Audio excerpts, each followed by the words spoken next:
Hi, I'm Hannah Natanson, a national education reporter for The Washington Post. I wrote a story as part of our Deep Read series, which showcases narrative journalism here at the Post. The story is about a mother and son, Jennifer and Mike Lindgren, who were almost driven apart by politics. They were really close during Mike's childhood, until he went away to boarding school in Michigan. You know, while he was there, he was surrounded by these liberal classmates, and some teachers too, and he told me he started to lean left. That made him start to clash with his mother, Jennifer, who is conservative and a former cop who loves Fox News. They fought about everything. By the time Mike got to college, they agreed on almost nothing, from presidential politics to policing in America. Jennifer and Mike began fighting as the education culture wars really took off. It was a time when the nation was plunging into battles over what and how to teach about race, sex, and gender. Pundits and politicians on the right started saying public schools had become sites of left-wing indoctrination. Jennifer watched her son change and feared school indoctrination was tearing apart her family in real time. I wanted to tell this story because, as an education journalist, I've been wanting for a long time to understand what's behind claims of indoctrination. What actually happens when a student changes his or her views at school? How does that happen? How does it affect the family? But this story really ended up being about a mother and a son, about whether they could find a way to love each other, even if they no longer understood each other. The story is read by a narrator from our partners at the app NOAA, News Over Audio. Okay, here we go. 2 nights before he was supposed to graduate from college, Mike Lindgren called his mother with a warning.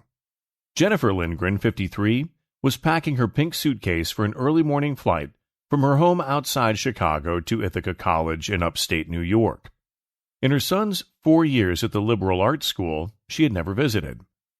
"Mom, this is the heart of liberal America," Mike said into his iPhone, urging her to tread cautiously as she navigated his deep blue college town. "You gotta be careful." Mike was half joking, but only half. He and his conservative mother agree on almost nothing. She is a fervent Donald Trump supporter. He plans to vote for independent presidential candidate Cornel West this fall. She believes the events of January 6, 2021 were staged by the government. He calls that day a violent insurrection. She is a former police officer, protective of law enforcement. He believes much of American policing is systemically racist. It wasn't always this way. For much of his childhood, Mike said, he parroted his mother's right-wing opinions without question, in line with the rest of their immediate family, which mostly leaned right. But after Mike failed several classes as a freshman in public high school, Jennifer sent him to the Leelanau School, a private boarding school in Michigan that promised a hands-on, inclusive approach to learning. There, surrounded by teachers and classmates he described as liberal, Mike said he grew more curious about his peers' worldviews and correspondingly less sure of his own. By the time he matriculated at Ithaca College, he was leaning left, he said. Living on campus solidified the shift. He would graduate college feeling closest politically to the Democratic Socialists of America, which aims to abolish capitalism in the United States. Both Mike and his mother saw his education as the culprit, in different ways. Jennifer, a former patrol officer, came to believe the teachers and classmates at Mike's private school influenced him to adopt viewpoints at odds with her own. He was indoctrinated, she said. But Mike decided the indoctrination he underwent actually took place at home, fueled by his family's diet of Fox News, Trump speeches, and Alex Jones. What his boarding school did, Mike said, was counter-indoctrination. It showed him there was more than one way to see things, leaving him the power to choose. Mike's education took place amid a swelling national debate over what and how schools should teach about race, history, sex, gender, and faith. Between his senior years of high school and college, legislators in red states passed nearly 80 laws restricting what educators can say about race, sexual orientation, and gender identity, a Washington Post analysis found. In the summer of Mike's college graduation, Oklahoma started requiring that all schools teach the Bible. At the same time, conservative politicians, pundits, and parents began alleging teachers were pushing left-wing beliefs about LGBTQ+ people, policing, race, and history onto students. On the campaign trail, Donald Trump railed against the liberal indoctrination of America's youth and promised to end federal funding for schools teaching transgender insanity or other inappropriate racial, sexual, or political content. South Dakota Governor Kristi L. Noem, Republican, and former Housing and Urban Development Secretary Ben Carson penned an op-ed declaring defeating anti-American indoctrination in schools the biggest cultural challenge of our lifetime. As political charges of school indoctrination surged, Jennifer worried its effects were fracturing her family. She fought more with Mike after he went away to college, and they spoke less. When they did talk, in minutes-long phone calls, they skirted an expanding list of topics too hot to touch. From the coronavirus vaccine, to the Black Lives Matter protests, to transgender rights, to presidential politics. By his junior year of college, Mike noticed he wasn't talking or laughing freely with his mother like he remembered doing when he was little. It felt like he couldn't discuss anything that mattered with Jennifer, like he had to hide parts of himself from his mother. Jennifer, meanwhile, resented the way Mike questioned her beliefs, treating her as if she was stupid. And she watched his political disagreements ripped apart her town and threatened other relationships in her family. A stranger yelled at her for her Trump bumper sticker. A cousin stopped speaking to her after she posted All Lives Matter on Facebook. A few months before Ithaca College's graduation, she called Mike and told him they had to fix this. They had to stop fighting all the time. She didn't want to lose her son, not over politics. On the Saturday morning, in late May, when Jennifer arrived at the Syracuse airport with Mike's grandfather and sister, Mike was standing at the base of an escalator, waiting, shifting foot to foot. "Hi," he said, moving in to hug his mom. "Did you get taller?" Jennifer asked, stepping back to look at him. "When was the last time I saw you? Christmas?" It was her first time seeing Mike in months. Her first time visiting the state of New York, a liberal slice of the country foreign to her, but where her son had found a home. It was his first real chance to show her up close what he was making of his life. And it was their first real test since Jennifer called demanding a solution. Could they accept each other, even if they didn't understand each other anymore? "Yeah," Mike answered his mother. Turning toward the baggage claim, he warned, "I don't really have a good plan for the trip." Gripping the handle of her pink rolling suitcase, Jennifer followed her son into the weekend. Jennifer realized Mike was in trouble when she saw his 9th grade report card, a slew of C's, D's, and F's. She knew Mike was smart, and she was sure he could do better. Her distractible son just needed a different way to learn. More one-on-one attention, lessons that required him to use his whole body, not just his brain. She and Mike's father, who are divorced, sought help from a Chicago-based education consultant who evaluated Mike and recommended the Leelanau School, which offers kinesthetic, visual, and verbal learning that engages all your senses per the school website. At the tiny boarding school in northern Michigan, where tuition and board costs up to $72,000 per year, teachers give lessons targeted as much to students' sight, sound, and smell as their brains. During a typical class day, students might wade into the river to learn about aquatic life cycles, or shoot slingshots to understand parabolic motion. The Leelanau website promises to celebrate everyone's unique learning styles in a culture of acceptance. Perfect, Jennifer decided for her son. Mike's grandparents got on board too, agreeing to help pay tuition. So at the start of Mike's sophomore year in 2017, Jennifer drove from Illinois to Glen Arbor to settle him into the wooded 40-acre campus fronting Lake Michigan. She recalled him as angry and tearful throughout the 6-hour car ride. Mike said in an interview that it felt like he was being sent away as punishment. At first, he disliked the new school. He struggled to adjust to the super small, unusual classes, which could involve anything from a fishing trip to looking at rocks. It was weird, Mike said, to take exams based on conversations rather than written questions, and Mike felt out of place among his peers. Early on, he remembered, he tried making comments popular with his friend circle back home. dinging Hillary Clinton for her private email server, for example, or calling Trump the GOAT, short for greatest of all time. Such opinions stemmed partly from his mother, he said, but also from alt-right corners of the internet and the irregular drip of Daily Wire articles he read at the time. But where kids at his old school had laughed or agreed, Leelanau students didn't seem to like what Mike was saying.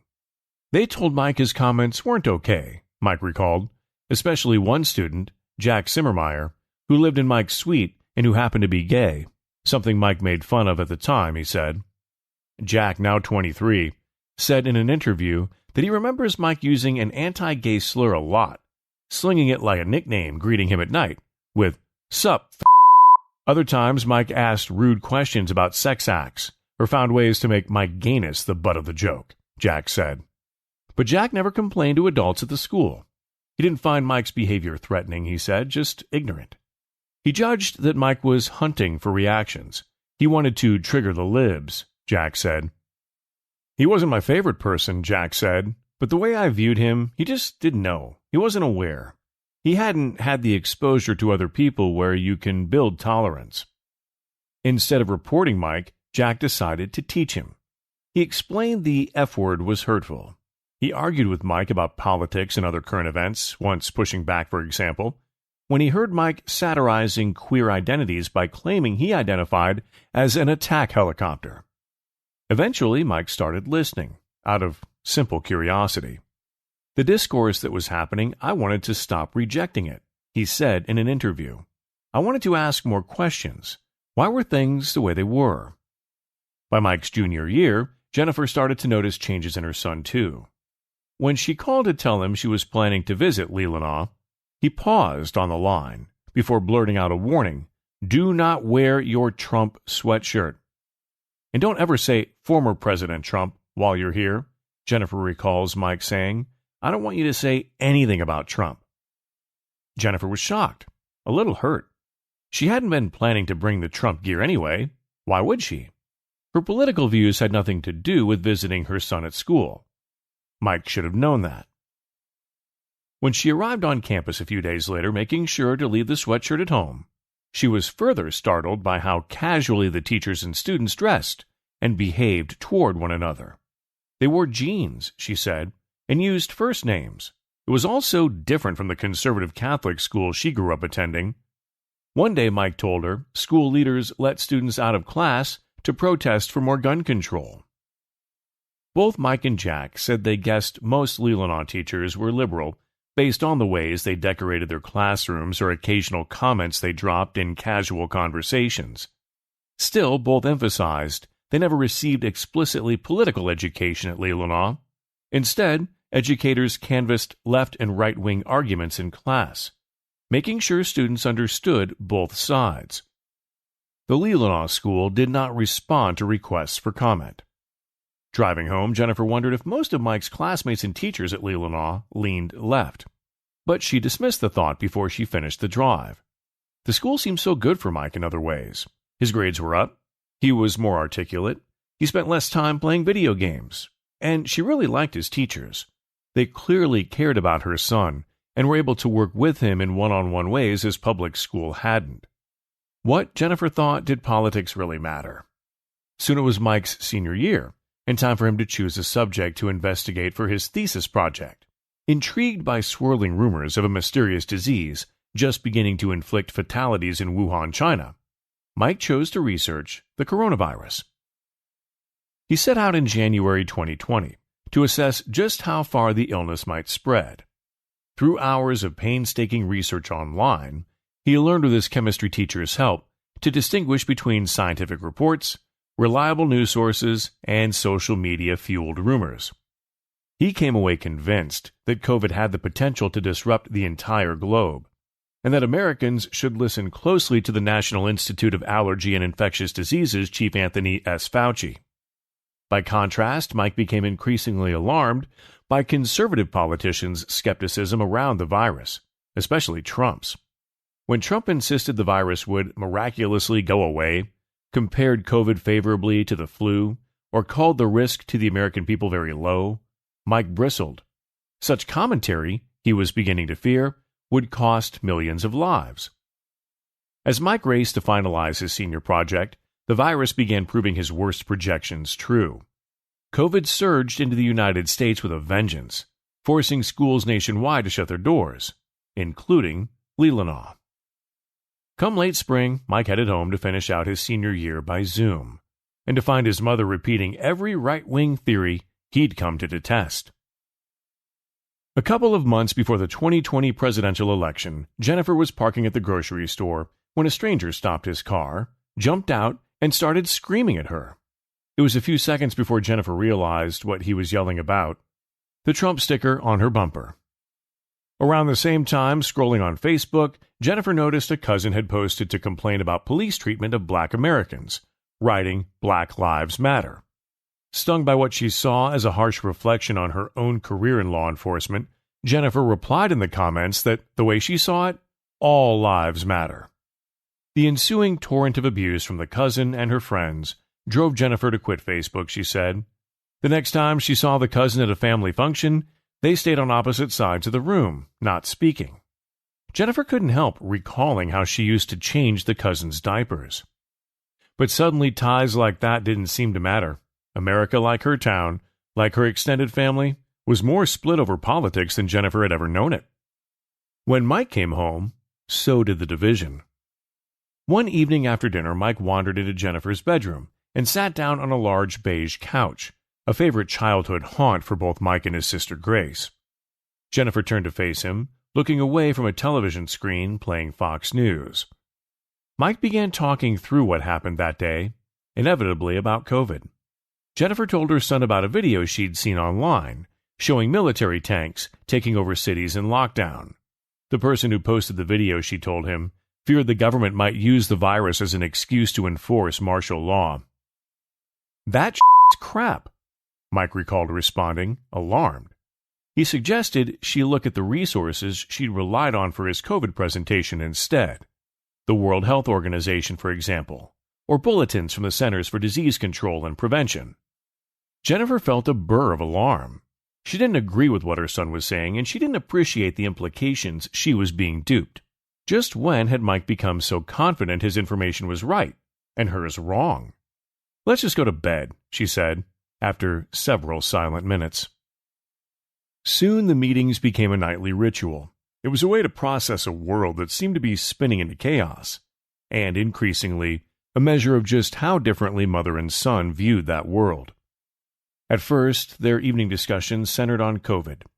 But when George Floyd was killed by police and demonstrations erupted across dozens of major cities, their conversations veered into a new direction. Jennifer cited theories, since debunked, positing Floyd died of a drug overdose, not because of a policeman's knee on his neck. Pointing to fires and looting in some places, she argued the protesters were destroying cities. She objected to the way she felt black activists were painting all cops as evil and racist.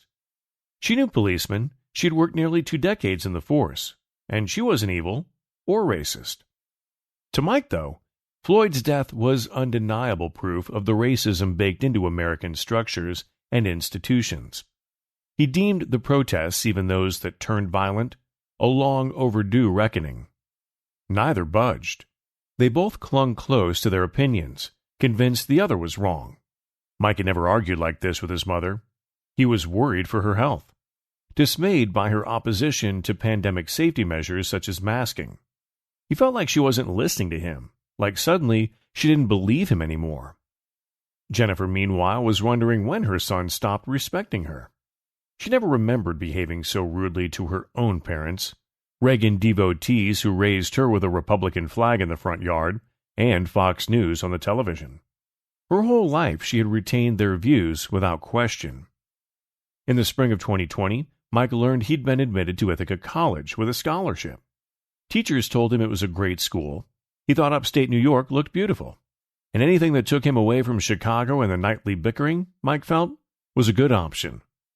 He decided to go, with Jennifer's full support. Although she knew little about Ithaca, she was thrilled by the prospect of a college degree. She also hoped that, with a little distance, the fights might stop. Instead, they changed subjects. In almost weekly phone calls, Mike and Jennifer kept clashing over politics. First, Mike unsuccessfully tried to persuade his mother to support Biden. Then they disagreed over the January 6th insurrection at the U.S. Capitol. Then over the coronavirus vaccine, which Mike signed up for as soon as he finished his first semester of college. But what he viewed as life-saving, Jennifer deemed life-threatening. She refused Mike's demands she get the shot, pointing to reports from Tucker Carlson that the vaccine might cause health problems, even death. His in-person visits to see his mother dwindled to twice, then once a year. During one call, a few months into Mike's senior year of college, he told Jennifer he didn't like law enforcement. The sentence knocked the air from her diaphragm. She finished the call blinking through tears, fighting to keep tremors from her voice. She had always believed her children were proud of the way she'd served her state. The minute Mike disconnected, she turned to her second husband, Dave. "I just want to pull my hair out," she remembers saying. Why, she wanted to know. Why was Mike saying things that hurt so bad? Dave looked at her. "Oh," she recalls him saying, "it must be that school." And for the first time, Jennifer asked herself the question, was his education the reason Mike had turned out so differently? Had the teachers and students at Leelanau exposed her son to left-leaning viewpoints he never would have encountered otherwise? Yes, she decided. Had Mike become an unrecognizable version of the little boy she could still remember carrying in her arms, the kid she once saw as her devoted sidekick? Yes. Still, hadn't Mike also grown from a collector of D's and F's into a straight-A student? Hadn't Mike's teachers and classmates spurred his confidence and curiosity, developing into a brave young man whose openness to new opinions she admired, despite everything? Wasn't he at college now because of what he learned at Leelanau? She tried to remind herself of all of this whenever calls with Mike grew tense.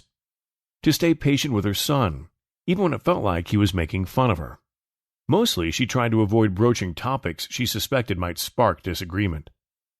Then, in a phone call late last year, mother and son somehow started chatting about drag queen story hours, events where drag performers read books aloud to children at school or public libraries. Jennifer was horrified.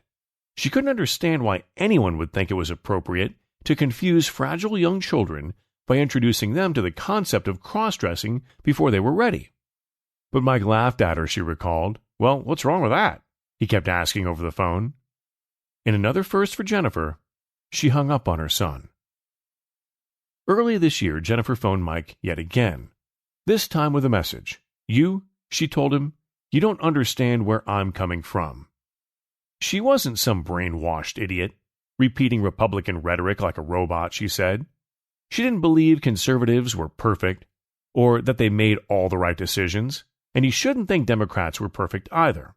What Jennifer tried to do, she said, was look for good people doing the right thing. What they couldn't do, she added, was let politics come between them. Their relationship was more important than their disagreements, she said. Mike told her he hadn't understood how she picked candidates to support. He promised he'd try to be less dismissive of her views. He'd been thinking lately about the nature of indoctrination. He still believed he'd been indoctrinated into right-wing views growing up. But so, he said, was his mother. And she wasn't to blame. There was an entire ecosystem of conservative politicians and pundits, ready and eager to influence public opinion, Mike thought. His family was just one of many caught in the cogs of a large, well-organized machine. On the phone, he told his mother he had a favor to ask. Would she please just once try reading the Wall Street Journal, the Washington Post, or the New York Times? "Have you ever considered," he said, "that media in general sometimes put out there what they want you to believe, not what is really going on?" Jennifer said she never thought about it that way. Recalling some of the more vitriolic InfoWars segments she had watched, she conceded.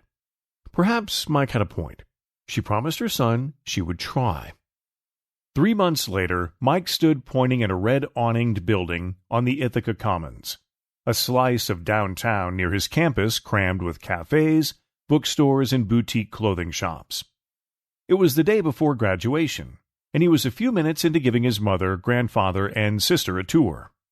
"So this," Mike said, pointing, "is the weed shop." Jennifer, wearing diamond earrings and a turquoise cardigan, nodded. Mike was testing her, she thought. She called this behavior poking the bear or picking the scab. Little moments when Mike would lob ostensibly left-leaning viewpoints or activities, knowing it might set her off. But now she knew how to respond. She swept an arm out, pointing out chattering crowds, people queued in front of packed restaurants, a vendor handing out free pizza, a street performer in a three-piece suit barking into a microphone. "Is it like this every weekend?" she asked. "In the summer, yeah," Mike said, grinning. "So eclectic around here, isn't it?" She smiled back, hugging herself and rising to her tiptoes. "Mishmashy." It was their new approach, the tolerance they'd reached. Maybe they were going to disagree sometimes, maybe even most of the time, but Jennifer wanted to know about Mike's world, if he would let her in. And Mike could see Jennifer was open to learning, provided he made the effort to understand her too. He was her son, and she was his mother, and that mattered more than politics. The next day, Mike approached the stage in a billowing blue graduation gown to collect a degree in journalism. His mother bounced on her toes, hands intertwined at her waist. On stage, part of Mike couldn't really believe what was happening. Ever since he'd flunked classes his freshman year of high school, higher education had felt out of reach. Something for people who were good at school, not for him. He looked toward where he thought his mother and family were sitting, amid the vast crowd. If his mother hadn't supported him, Mike thought, hadn't picked out Leelanau, driven him there despite his opposition, worked with his grandparents to pay for the school, he wouldn't be where he was, crossing the stage. If she had to do it over, Jennifer was asking herself, as she watched from the crowd as her son's small blue figure accepted a tiny diploma, would she send Mike to Leelanau again? Yes, she realized, she would. You were listening to The Washington Post, where Hannah Nathanson writes, "School turned him liberal. His mom loves Fox News. Will their bond survive?" This article was published on the 20th of July, 2024, and was read by Sam Scholl for NOAA.